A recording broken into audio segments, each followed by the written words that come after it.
Alice. All right, we'll start with Alice Linahan. Thank you very much. Okay. My name is Alice Linahan, and I'm here for myself, mother of 3 children, but I am the vice president of Women on the Wall. I've driven on my dime for over a decade coming to testify. Unsuccessfully, I will say. It's disheartening to know that moms and dads come and testify and people leave after all the invited guests. I find that rude and disrespectful. Because of this, I have no confidence in any elected representatives on either side of the aisle under this pink dome. With legislation passed like HB1605 and the government-regulated school choice, the reason that I'm testifying, even though I know that probably most people won't listen behind that dais, is because it's getting on video and it's going on the record that I'm presenting to you research that I've done over the last decade and tried to present unsuccessfully because there's lobbyists and invited guests who are the supposed experts. But I am giving you research. There was a research manual that was printed in 1994 that lays out clearly everything that we're seeing today and who's behind it, whether it's 1605 and the technology or whether it's the school choice bills. This has all been laid out.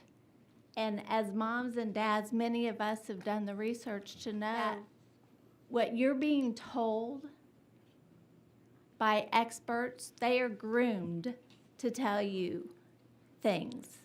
And I think you as representatives, you need to do your own due diligence and not just listen to experts that are paid, but actually listen to moms and dads who spend our money, our tax dollars, for you to be behind that dais. So I encourage you to start doing your own research. Thank you very much. Meg Bakich. I echo everything Alice said. It's amazing we sat here and listened to an over 2-hour infomercial for government-regulated school choice. And we, the parents who are the experts, I have 5 children who went through the system, have 2 minutes, and it closes at 6. That has to stop. That's tyranny. Okay, so as far, and the fact that you guys have a software entrepreneur as the Commissioner of Education that you actually ask educational questions to as if has ever been in a classroom. He has not. And you know, Representative Harrison, you mentioned that since 2011, the funding has increased, I think, by over 40%, and the outcomes have decreased. Why is that? This is not rocket science. We've all been here for over a decade because beginning in 2011, the Republican legislature began passing laws that systematically shifted education away from teachers and textbooks to technology. It shifted away from academics to behavioral, to social and emotional learning, like bills like Senate Bill 123 that mandates the teaching of government character traits. This is absurd. And how do they want to do it? On a device. And House Bill 1605 is the culmination of everything that's been happening since 2011. So all that money, you know where it's going? One-to-one devices, refreshers. It's not going to teacher pay. My district, I live in Highland Park ISD. We passed in 2015 a $361 million bond. Why? To build 21st century learning schools. What is a 21st century learning school? It's a school that has pods, that's one-to-one devices to create what? Global citizenship. You make a face like you're confused. This is a fact. This is what happened beginning in 2015. And I'm just answering your question because Morath has no idea. He's here to sell software. I mean, we had Representative Schaefer get him to admit, oh yeah, paper, well, he's not here because he doesn't listen to the parents, but to say, hey, paper and pencil is the way that we should be teaching our students. Morath actually said that. And then he had the audacity to say that third graders, we're going to have them writing cursive and doing writing. But are any of you aware of the online star? That the online star is actually, the writing is online for a third grader? We call that typing. So it's to sit there for the last, however many hours I've had to sit there quietly. I mean, my friend couldn't even rest her eyes. We aren't even allowed to do this anymore because you have so many rules, Chairman Buckley. But you guys need to start asking the parents, to be your invited guests, because nobody has questions for us, which tells me you don't really want to solve the problem. Because at no point has anyone talked about the solutions. How do we need you to wrap it up. How do we fix our traditional public schools? Don't you wonder where all that money is going? No, you want educational school choice for how many students? We have 5.1 million in our school in the state of Texas. Do you not care about them all? If we fixed our traditional public schools, how? By simply returning to what we know has been tried and proven successful. I'm exhausted of all of you, but I'll be back to talk about government-regulated school choice. All right. Lynn Davenport. Mike drop from Meg. Well, I don't know that there's anything else that I could even say because she said it all and it was fantastic. But I was here for 1605. I testified against the bill because I had done the research. And there's an historical, you have to understand the history of how this even came about before you even carried the bill, you and Senator Creighton. So we Mary Lowe and I called the Creighton's office, and we talked to his staffer, and I've got her on recording saying we're working on a statewide curriculum that's going to help the accountability scores. Meg mentions that our STAR is online, that our children are now doing all of these things online, which, and you also referenced Representative Schaefer. What's going to happen with the districts is they're having deficits. My district of Richardson ISD, $28 million, but we spent $10 million to refresh iPads because they know what's coming. They have to have the technology in order to jump through the hoops that the commissioner is making them jump through. If they want the money carrots, which I call the grants bribes, there's 3 grants that they can get within 1605 in Richardson ISD. If they take it, it's like $2 point something million for the first grant. Vendors can collect up to 50% of that. The second grant, $500,000, vendors can collect up to 50% of that. That's coming straight from the horse's mouth of the Regional Service Center, Region 10, where they're also supposed to be training them on this Amplify 1605. You wonder where the money's going, why it's not going to the teachers and the students. It's because it's going to the vendors. And also that whole panel of people that sat here for 2 hours, they're from Indiana and Utah and Arkansas, and y'all are grilling them. Everybody's there on the panel and y'all are asking them all these questions.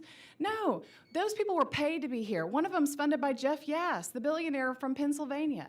Why are we listening to people outside of Texas? I drove from Dallas, Texas for 3 hours to be here, paid on my own dime. And I've researched all of the things that are coming before our students because I've had 3 children go through the public schools, and I wonder, where the hell is this coming from? Why is my son walking home from school and he's stressed out and worried that he's going to fail a test that he's not even at risk of failing? Because the pressure that comes down to those little children, I urge you to shadow a 3rd grader and see what they go through.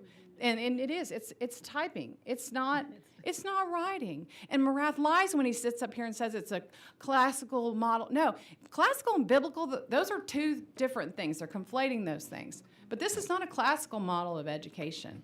If we want to really see a change, we need to return to what works. How did you learn to read, Representative Buckley? How did you learn to read, Representative Allen? I mean, seriously, think about this. This isn't rocket science. What works is time-tested models of education, which we've thrown out because they're not money makers. You can't make money on time-tested reading strategies. Right. How Erin teaches her Please kids. wrap up your comments. Yeah, that's it. We need to repeal that bill of yours. Yes. Thank you. Thank you very much for being here. Any questions? Representative Hinojosa. Thank you all for your comments. I want to really say how much I appreciate that you come back, even though like you feel like you're not being heard. I know that's frustrating, but it's worthwhile, and I so appreciate the input that you're given. And I also agree that we spend so much time and so much money on most of what comes through here is considering a vendor contract, right? And Creighton said all bills are vendor bills. Yeah. it really feels like that. And so I would ask that we're looking at how we do a back to basics funding model bill for public education where we don't do anything until we pay our teachers right?